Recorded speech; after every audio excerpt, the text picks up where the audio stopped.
प्यारे दोस्तों नमस्कार। मैं मोहिनी आपका स्वागत करती हूँ। हिंदी साहित्य का संपूर्ण इतिहास में हमने आदिकाल पूरा पढ़ लिया था।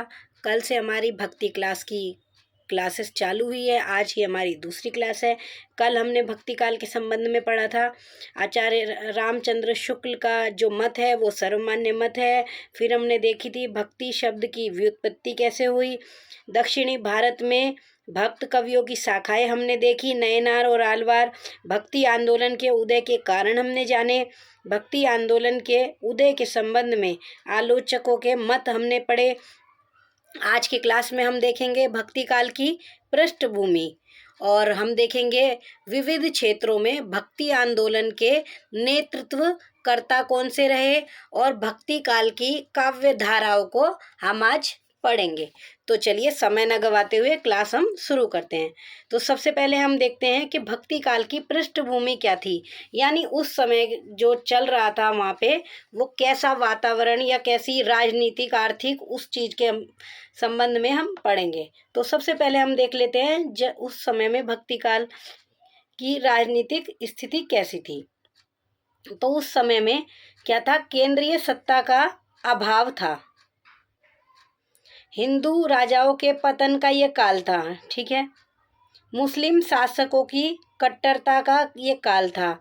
राजागण अपने छोटे से क्षेत्र को ही देश समझते थे। व्यापक राष्ट्रीय भावना का अभाव था। जाहिर सी बात है, जब राजागण अपने छोटे से क्षेत्र को ही देश समझ रहे हैं तो राष्ट्रीय भावना का जो है अभाव वहाँ पर होगा ही होगा। फिर हम देख लेते हैं सामाजिक स्थिति। हिंदू मुस्लिम वैमनस्य, यानी कि हिंदू मुस्लिम में बनती नहीं थी। एक तरीके से कह सकते हैं यहाँ पे शत्रुता की जो है भावना, एक दूसरे से विरोधी भावना रखना, अपने मन में मैल रखना या बुराई निंदा जैसे। समाज उच्च एवं निम्न दो वर्गों में यहाँ पर विभक्त था। जाति प्रथा एवं वर्ण व्यवस्था का बोलबाला था। अब हम बात करेंगे कि धार्मिक स्थिति की, तो यहाँ पे जो है बाह्य आडंबरों का बोलबाला था। इस्लाम का प्रभाव था। हिंदू धर्म विविध मतांतरों में विभक्त थी। अंधविश्वासों का यहाँ पर प्रचलन था, मतलब अंधविश्वास, जादू टोना वगैरह लोग इसमें ज़्यादा विश्वास करते थे। अब बात करें सांस्कृतिक स्थिति की, तो बाल विवाह का यहाँ पे प्रचलन था। बहु विवाह की प्रथा थी। हिंदू मुस्लिम संस्कृतियों में समन्वय होने लगा था थोड़ा थोड़ा। आर्थिक स्थिति की बात करें तो यहाँ पर कृषि एवं पशुपालन अर्थव्यवस्था के मूल आधार थे, यानी कि जो उनका जीवन यापन जो चलता था वो कृषि से या फिर पशुपालन पर ही मेन आधारित था। जनता पर करों का अत्यधिक भार था, मतलब कर यानी टैक्स बहुत ज़्यादा लगाए जाते थे। फिर हम देखते हैं विविध क्षेत्रों में भक्ति आंदोलन के नेतृत्वकर्ता कौन थे यहाँ पे। तो उत्तरी भारत की बात करें तो यहाँ पर रामानंद थे। बंगाल की बात करें तो यहाँ पर चैतन्य महाप्रभु रहे। असम की बात करें तो यहाँ पर शंकर देव जी रहे। आगे देखते हैं। महाराष्ट्र की बात करें तो यहाँ पे था वारकरी संप्रदाय, इसके संस्थापक थे पुंडलिक। इनमें मुख्य नाम था नामदेव का, ज्ञानेश्वर का, एकनाथ का, तुकाराम का। फिर हम उड़ीसा की बात करें तो यहाँ पे पंचसखा रहे। अरे पंचसखा में किस किस का नाम है? बलराम दास का, अनंत दास का, यशवंत दास का, जगन्नाथ दास का, अच्युतानंद दास का। फिर हम बात करें भक्ति काल की काव्य धाराओं के बारे में, तो पहली है निर्गुण। निर्गुण के अंतर्गत हम देखेंगे तो आ जाती है ज्ञानाश्री, या फिर इसको संत काव्य धारा के नाम से भी जानते हैं।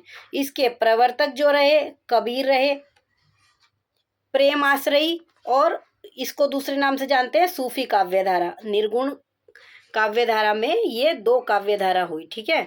तो इसके जो प्रवर्तक माने जाते हैं वो मुल्ला दाऊद माने जाते हैं। अब यहाँ पे काव्य धारा जो है दो में रही है, उसके अंदर बट गई। पहली हमने देख ली निर्गुण, दूसरी हम देखते हैं, दूसरी है सगुण। तो सगुण में कौन कौन है? सगुण में है राम भक्ति शाखा और कृष्ण भक्ति शाखा। राम भक्ति शाखा के जो प्रवर्तक माने गए वो रामानंद, और कृष्ण भक्ति शाखा के जो प्रवर्तक माने गए वो हैं वल्लभाचार्य। ये आप याद रखेंगे, बहुत बहुत इम्पोर्टेंट है। फिर निर्गुण काव्य धारा को अगर हम समझें तो जिन भक्त कवियों ने ईश्वर को निराकार, निर्गुण, निरंजन, अलख, अनादि, अनंत मानकर काव्य रचना की, उनके द्वारा रचित काव्य को निर्गुण काव्य धारा के नाम से माना जाता है।